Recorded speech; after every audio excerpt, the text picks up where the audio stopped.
With the release of Suicide Squad, I thought it would be a good idea to review the animated movie all about the Suicide Squad called Batman Assault on Arkham.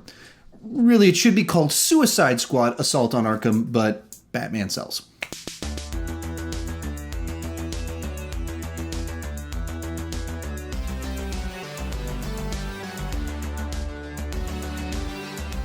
So if you haven't seen the trailers for the live-action Suicide Squad movie, I'll give you the general idea. A woman named Amanda Waller gets together the worst of the worst supervillains to fulfill her evil political means that are for the greater good. She's a government agent that's kind of a morally reprehensible human being.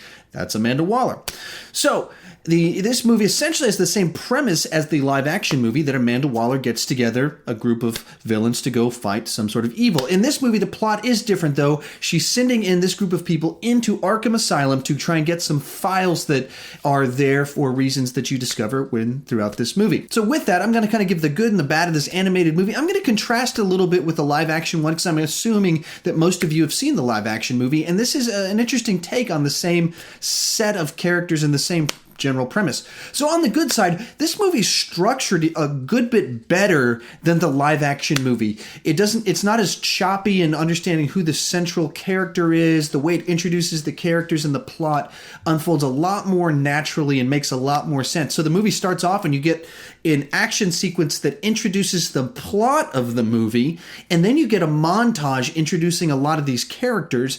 And so instead of kind of having this choppy introduction to everyone that goes on for a while, it's done very concisely in a way that might have been helpful for the live action movie as well. Along those same lines, this version does a much better job of having a clear function for both the Joker and for Batman in the story, and you see why he is involved and why he isn't involved, and when he gets involved in the action, it makes sense, as opposed to in the live action one, it's a little bit unclear. It seemed like they added Batman and the Joker into it because they needed to have the Batman and the Joker in the film to sell it to people. And so in this one, their roles are much more integral to the plot and how they play together.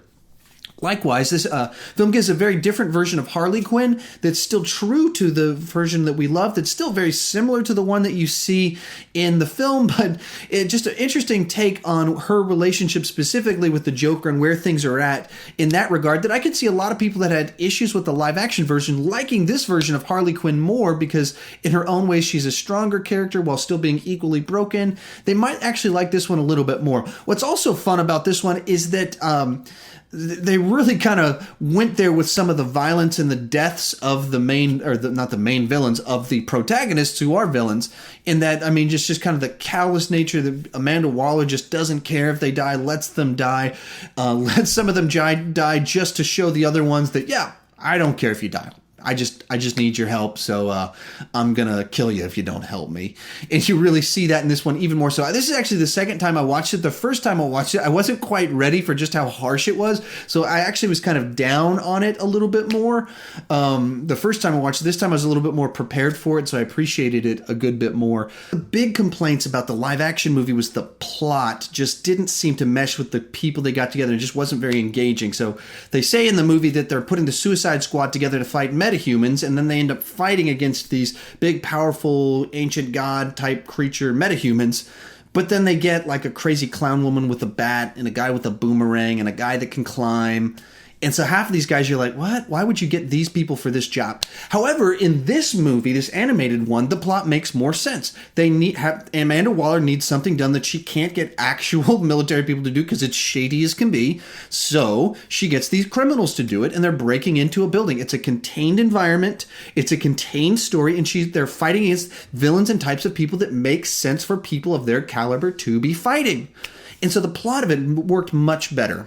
On the negative side, for some reason with these DC animated movies, they put all of them like right at 75 minutes, no matter whether they're like even when they did the 2-part version of The Dark Knight Returns, they did it in 2 75-minute segments. Batman Year One, 75 minutes. The Killing Joke, 75 minutes. They're all the same length, no matter how much story they have to tell. So one of the problems with this one as compared to the live action one is you don't get nearly as much of that fun time with just feeling like the squad has a repertoire and just getting to know know them as a group and liking them as a group. The characters as individuals as well as a group, you like them a lot more in the live action version, which it's interesting. The live action one, you really like the characters and the way they interact with each other, but the plot they're in isn't very interesting. In this one, the plot's pretty interesting and uses the characters nicely, but we don't get a lot of good character moments with them to feel like all of that's quite right. Along the same lines, where I mentioned before,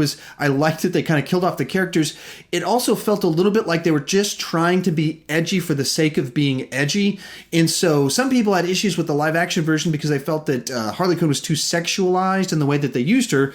She's even more so sexualized over the top in this animated one, and just kind of her hitting on guys and stuff she does. It's just so sexualized and over the top that it sticks out a lot more and was pretty off-putting to me, because it just felt like they're trying to do intense hardcore stuff just to show that they can do it.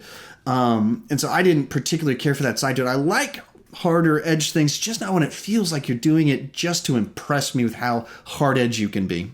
Another problem with this movie is there's some just tropes in it. Like there's a scene where there's a bomb that has to be defused, and I'm not going to tell you, I don't want to spoil anything, but just take a guess at to what the timer on the bomb stops at in the movie. You can guess. You'll probably figure this one out. And so there's some things in it just to kind of follow exactly what you're expecting, to kind of play along in parts of it. But overall, this is a fun alternate version of Suicide Squad where you get to see the same premise with a different story, different strengths, different weaknesses. And what's cool about this one is it has Deadshot very much as kind of the person that we're following throughout the story. So it's very much, you know who you're following and whose perspective you're taking throughout this. And it makes for a fun ride. And so it's an enjoyable film. It's not great. It doesn't have the gigantic issues of necessarily the live action film, but I don't think it's nearly as fun as the live action film. So I think this one aimed lower. It played it safer. It's a much smaller scale type movie, and I think they got that.